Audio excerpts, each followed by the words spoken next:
What's up, YouTube? My name is Kenny J, the insurance guru, and this is Kenny J TV.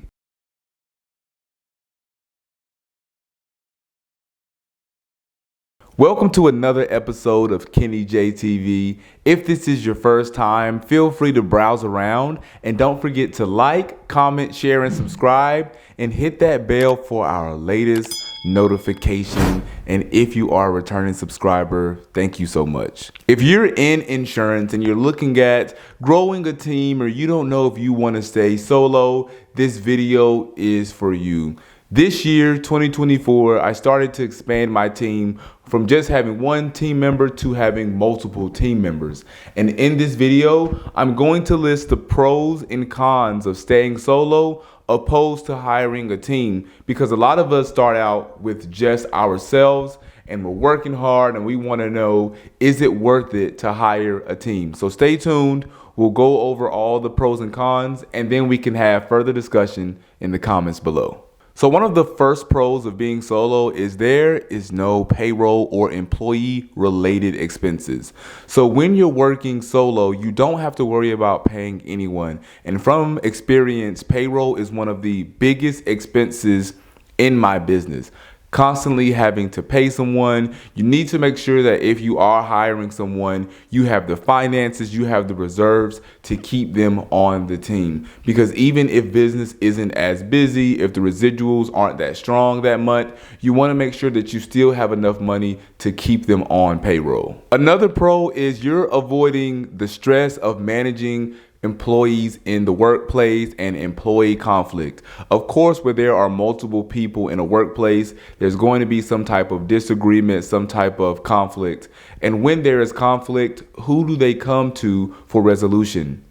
You, the agency owner. You're going to talk it through with them. You're going to do some conflict resolution, but that all falls on you. And of course, if you're the agency owner and you're still selling, you're still helping clients, you now have to take time away from what you're doing to handle whatever is going on with your team, because you want to make sure that the morale of the team, the camaraderie of the team is there so that the production can be there as well. People will not produce at their top level if they aren't happy with their environment at work, or if they don't feel safe or welcomed in their environment. Another pro of working solo is you have direct relationships with all your clients. What I'm noticing from hiring my account manager is before I would have relationships with all my clients.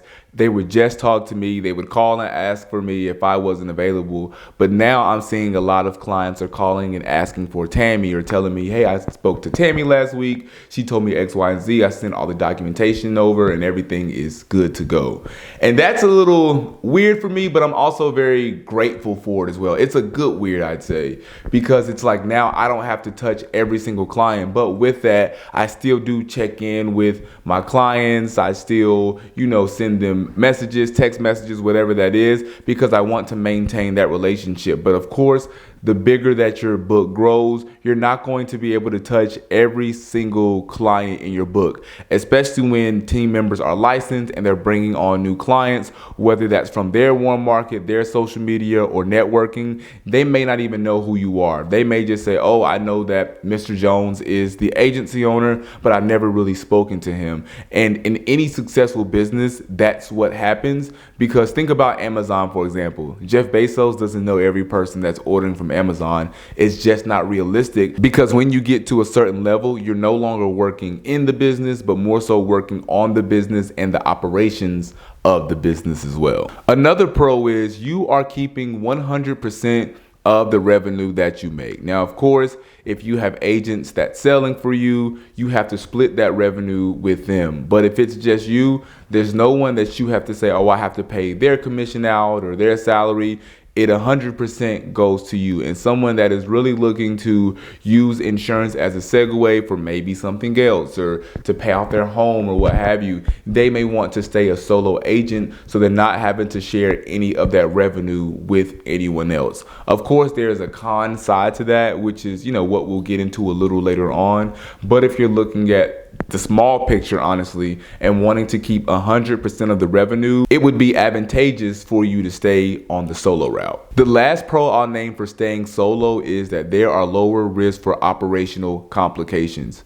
Everyone is doing the same thing the same way because it's just you. But when you start to hire people, you want to make sure that everyone is doing the same thing the same way. So if that's making a payment, everyone needs to be doing it the same way, notating it the same way. But when you're alone, it's just you don't have to worry about anyone messing that up or doing it a different way, because you just have to make sure that you're being consistent in the way that you're notating the task, notating the notes, and taking the payment or whatever that service task is. The first con that I'll name is the limited ability to scale your business. And I went through this a few years ago when it was just me and my marketing assistant, and I thought that I could do all the selling and all the service, and one, you get burned out, but then I quickly learned that I am not going to be able to scale in the way that I want because I'm doing everything, and I need to learn how to delegate.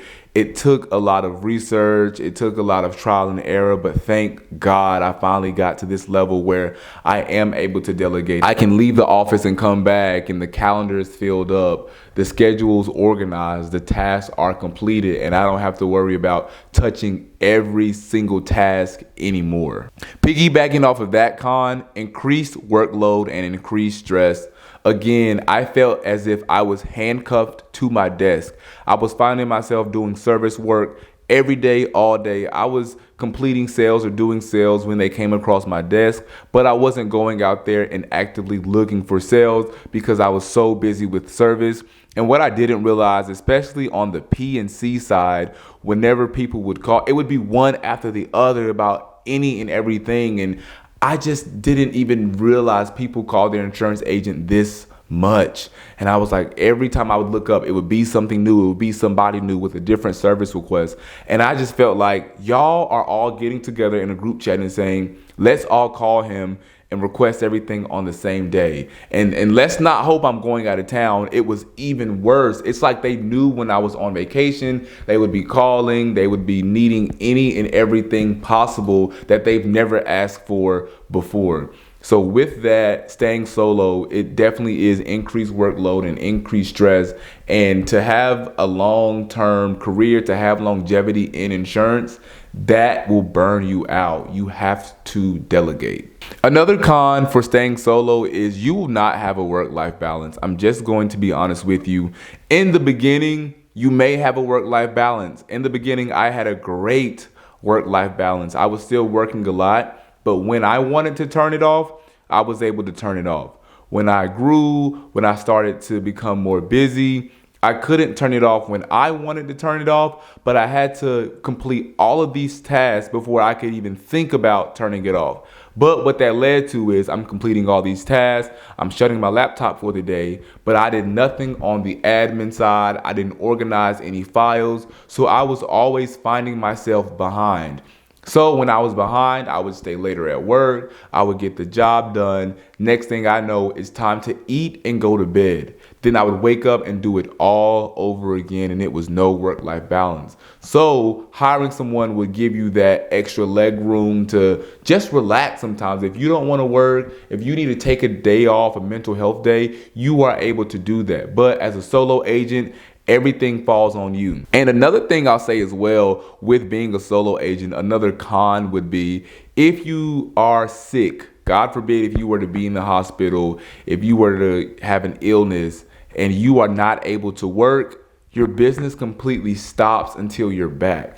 And that's always been something in the back of my head that I need to hire a team, because if I were to get sick, if I were not able to work for whatever reason, I want to make sure that business still continues and money is still being made, and also my clients are still being serviced. So as a solo agent, it's a lot that falls on you, which again goes into increased stress load, because now you already know if something happens, all your clients are going to be calling you, blowing you up, and you need to make sure that you're taking care of yourself as well. Now we'll go into the pros and cons of hiring a team. The first pro, of course, is delegation of tasks to free up time.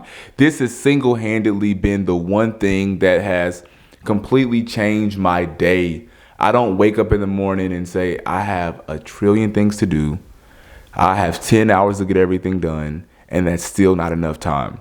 When I wake up and I come in, I organize the tasks, I assign Tammy my account manager tasks, I work on things that I can work on, I create training for her, we do all the 9 yards, but it is so liberating to know that I don't have to touch any and everything that comes across my desk. And when you're able to delegate again, you're able to work on other things. I'm able to work on the operational piece of the business. I'm able to organize files and documents, making sure everything is up to date, and honestly talking to big clients. You know, my bigger clients, I always give them my undivided attention, but now because I have a lot more free time, I'm able to reach out to them, have these conversations, take them to lunch just to see how everything is. And also I'm able to work on things like campaigns. I'm able to work on seminars. I was able to work on my growth goal for this year for my business because I had so much time freed up. When it was just me working as a solo agent,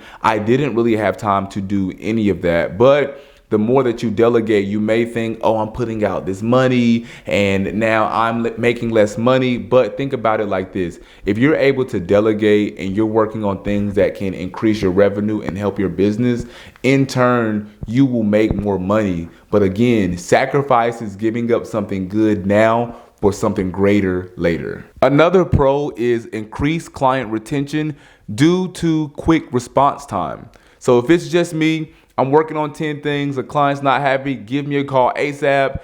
This is going on, this payment came out, whatever it is, and it's just me. I have 5 meetings ahead of you. It may be 4 hours before I can get in touch with you. When you have a team, whether it's you handling those difficult clients or a team member, they can get to that client a lot faster and listen to what's going on, hear their pain points, and create a resolution. And that is a big thing that has saved a lot of clients. For me personally, is I'll have my account manager working on a few things. And even if I have an upset client or a client that may be confused on their billing, I'm able to stop my task, assign them to her for the time being, and then pick up whatever is going on with this client, talk to them, be very apologetic and resolve that situation right then and there. And they're always so grateful and they say, thank you so much for answering so quickly and getting the job done. I'm so grateful to have you as an agent. So it makes a world of a difference when you are able to be more responsive to your clients,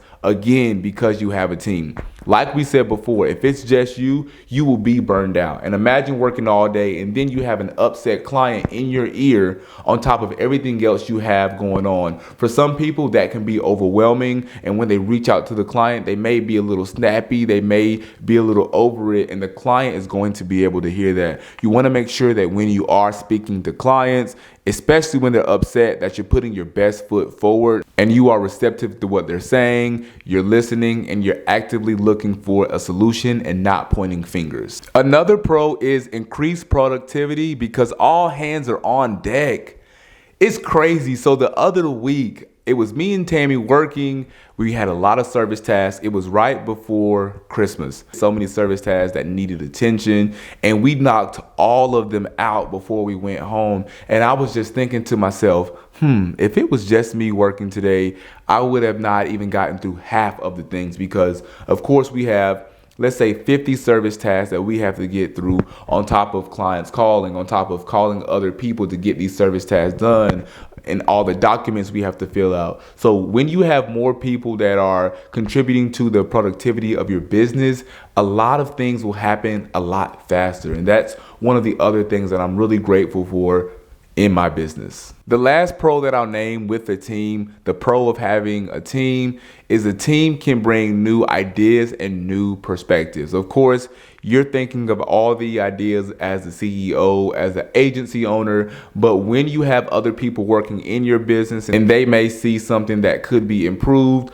Always be open for feedback and constructive criticism because yes, this is your business, but they have great ideas too. That's why you hire them. You saw something in them that could improve your business. And there will be times where my account manager will come to me and say, have you ever thought about doing it this way or creating this process for your business for a more streamlined approach to help clients A, B, and C? No, I didn't, but let's try it, and things move so much more smoothly. So always be open for that constructive criticism, for that feedback, however you want to say it, because it can tremendously help your business and also help grow your business. And also sometimes in the insurance industry, things can be very tedious, but your team member may have a way to expedite that process so you're not having to do tedious tasks over and over again. The first con I'll name of hiring a team is you have to put a lot of financial investments as well as time investments into these people that you're hiring. And you just pray that they're going to stay on the team. But when I hired someone, I had to essentially take off 2 weeks to train her on the systems, to train her on the processes, to really get her acclimated with what she's going to be doing. And imagine if you take off 2 weeks. Now, of course, you're behind on your work, but if they work out, great, you're going to easily be able to get caught up. But if they don't work out and they quit after the 3rd week, now you're back at square one. You have to get caught up on your task, complete your employees' tasks that quit. And then on top of all that, now you have to try to hire someone else. So you're always taking a risk by putting all of this investment into someone, hoping that they'll stay. But that is really the name of the game. You have to kiss a few frogs in order to get to the one that's going to stay. So always know that it may not work out with the first employee. It's not personal, it's all business. The next con is it always can be a challenge to find employees that fit the culture of your business. Whenever you're hiring someone for your business, you're looking for a certain attitude, you're looking for a certain ambition, certain goals that the person has. And a lot of times it's hard to find good people. It's hard to find people that would really come in there and have a genuine interest to help you grow your business, that really wants to work. So many people in today's society, this may be a hot take, but they don't really want to work. You know, they see all these things on social media, how I'm able to make $1 million just sitting at the house. But honestly, for most people, it's just not realistic. But I think so many people's views are skewed from looking on social media and seeing how much money people are making. So they're so quick to go from job to job. So finding people can be a challenge. And when I talk to other entrepreneurs, other agency owners that have been in business 20 and 30 years, their biggest struggle is staffing, which is very interesting to me. I've been fortunate enough. I went through maybe one employee that didn't work out. But other than that, the employees that I have now are great. I'm so grateful that they're on my team and helping me grow my agency. And the last con is you have to assume the liability for these employees that you're having. So you have to be able to trust them, that they're going to handle your clients with care. You got to trust that when they're taking the payment information, that they are going to enter the payment information and not do anything else with it. It is a lot of trust that comes with hiring an employee, especially in the insurance industry, because insurance is such a legal thing. So you want to make sure that you're hiring someone that has integrity, that has no type of ulterior motives, because that can really ruin the reputation of your business. And if you have a bad reputation for your business revenue may decrease. People may not refer you as much business. So you want to make sure that you have people in your agency that's going to uplift the reputation, that's going to make you and your agency proud. So with all that being said, what are you leaning towards as an agency owner? Are you looking at staying solo? Do you want to hire someone for the agency? Let me know in the comment box below. If you guys have any questions about the hiring process, what that looks like, interviews, put all that information in the comment box below. And if I see a lot of questions that are similar, I may do a part 2 of what that looks like. And of course, we talk about all of this in the mentorship program as well. If you're looking to take your business to 6 figures without having to pay for any leads, pay for any social media ads, but do it all organic, the information is in the description box below. Don't forget to like, comment, share, and subscribe, and hit that bell for my latest notification. We are dropping a video every week. Again, my name is Kenny J, the insurance guru, and this is Kenny J TV.